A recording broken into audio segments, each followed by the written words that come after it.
So hi everyone, आम्ही आत्ता आहोत मॉम स्टोरी हडपसर येथे and we are mister and missus Payal Prasad Shevate. So थोडक्यात आमचा अनुभव सांगायचा झालं तर ही आमची पहिली प्रेग्नन्सी होती आणि आम्ही थोडं संभ्रमात होतो की आता कुठल्या डॉक्टरकडे जायचं, कुठल्या हॉस्पिटलमध्ये जायचं, पुढे कशी प्रोसेस असणार आहे, हे सगळं कसं होणार आहे. आणि त्यात आमच्याच घराजवळच सह्याद्री मॉम स्टोरीची आम्हाला ब्रांच भेटलेली. सो अशा हॉस्पिटलमध्ये जाणं म्हणजे थोडंसं आम्हाला आधी कन्फ्युजिंग होतं की कसं असेल किंवा काय असेल, किंवा युजली प्रेग्नन्सीसाठी आपण ट्रॅडिशनल ओल्ड हॉस्पिटल्स प्रेफर करतो. बट इथे आल्यानंतर आम्हाला एक खूपच फ्रेंडली अनुभव असा मिळाला. सिन्स ऑनबोर्डिंग आम्हाला सगळ्या गोष्टींचा एक्सपिरियन्स दिला गेला. त्यात कन्सल्टेशनसाठी बेस्ट डॉक्टर्स आम्हाला सुचवले गेले आणि आम्ही प्रेग्नन्सीची ट्रीटमेंट जी घेतली होती त्या म्हणजे डॉक्टर मिनी साळुंखे मॅडम यांच्याकडून आम्ही सुरुवात केली होती.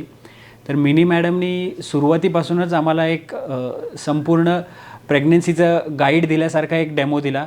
प्रत्येक वेळेस त्यांनी पेशंटला पण आणि जे कोणी व्हिजिटला यायचं त्यांना एक कम्फर्टेबल एन्व्हायरमेंट दिलं, संपूर्ण एज्युकेशन दिलं ॲज टू तुमची जर्नी कशी चालू आहे, कसं तुमचं प्रेग्नन्सी होणार आहे, पुढे तुम्हाला काही त्रास होईल नाही होईल, त्याला आपण कसं टॅकल करणार आहोत, किंवा during the journey, during the last few months जे काही त्यांचं गायडन्स होतं ते खूपच इम्पॉर्टंट राहिलं आणि खूपच फायद्याचं आमच्यासाठी संपूर्णपणे राहिलेलं आहे.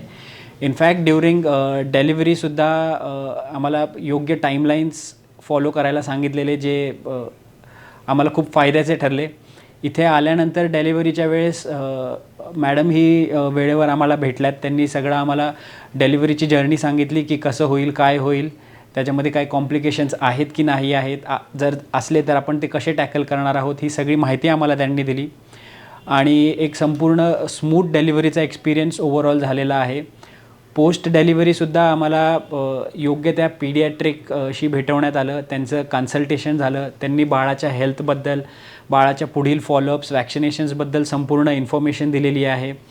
प्लस पोस्टपार्टम जे एका बाळाच्या आईसाठी ज्या काही प्रोसेसेस असतात, ज्या फेजमधून ती पुढचे 4-6 महिने जाणार असते, त्याबद्दल संपूर्ण वेगवेगळ्या स्पेशलिस्टनी आमचं गायडन्स केलेलं आहे. जसं की लॅक्टेशनबद्दल झालं, किंवा फिजिओबद्दल झालं, किंवा इतर गायनॅक्सबद्दल झालं, डाएटबद्दल झालं. ही सगळी माहिती वेळोवेळी आम्हाला सगळ्या डॉक्टर्सनी दिलेली आहे. जसं की सपोर्टसाठी झाला आम्हाला विद्या मॅडम प्रत्येक वेळेस बाळाच्या हेल्थच्या अपडेट्स देत होत्या पोस्ट डिलिव्हरी. स्वाती मॅडम ज्या होत्या त्या लॅक्टेशनसाठी वेळोवेळी गाईड करत होत्या की तुम्ही घरी गेल्यानंतरसुद्धा तुम्हाला काय स्टेप्स फॉलो करायचे आहेत फॉर अ हेल्दी बेबी. बेबीच्या काळजी घेण्यासाठी तुम्हाला कुठल्या कुठल्या गोष्टी त्याला फीड करायच्या आहेत, किती प्रमाणात फीड करायच्या आहेत, या सगळ्या गोष्टींचं त्यांनी आम्हाला वेळोवेळी ज्ञान दिलेलं आहे. त्याचबरोबर सपोर्ट स्टाफनी जे काही मदत केली आहे हॉस्पिटलमध्ये असताना 2-3 दिवसांमध्ये, बी इट फॉर पेशंटच्या खाण्यापिण्याबद्दल असो, किंवा डॉक्युमेंटेशनबद्दल असो, पेपरवर्कबद्दल असो, ह्या सगळ्या गोष्टी एकदम स्टार्ट टू एंड आम्हाला एकदम सीमलेस असा एक्सपिरियन्स मिळाला या सगळ्या गोष्टींचा. आणि तसंच आम्ही पुढे पोस्ट डिलिव्हरीसुद्धा बाळाचं फॉलोअप्स असो किंवा आईचे फॉलोअप्स असो, आम्ही अजूनसुद्धा इथेच कंटिन्यू केले. कारण इथे आल्यानंतर जो कम्फर्ट भेटतो डॉक्टर्सच्या गायडन्सनंतर किंवा बाळाच्या हेल्थच्या इम्प्रूव्हमेंट्सबद्दल, तो खूपच एक वेगळा अनुभव आहे. आणि आम्ही हा असाच कंटिन्यू ठेवणार आहोत. पुढील जितके दिवस आम्हाला हे फॉलोअप्स घ्यावे लागणार आहेत तितके दिवस आम्ही मॉम स्टोरीमधनंच हे कंटिन्यू करणार आहोत. And that's it. Thank you. So mom story हडपसरच्या संपूर्ण टीमसाठी बिग थँक्स.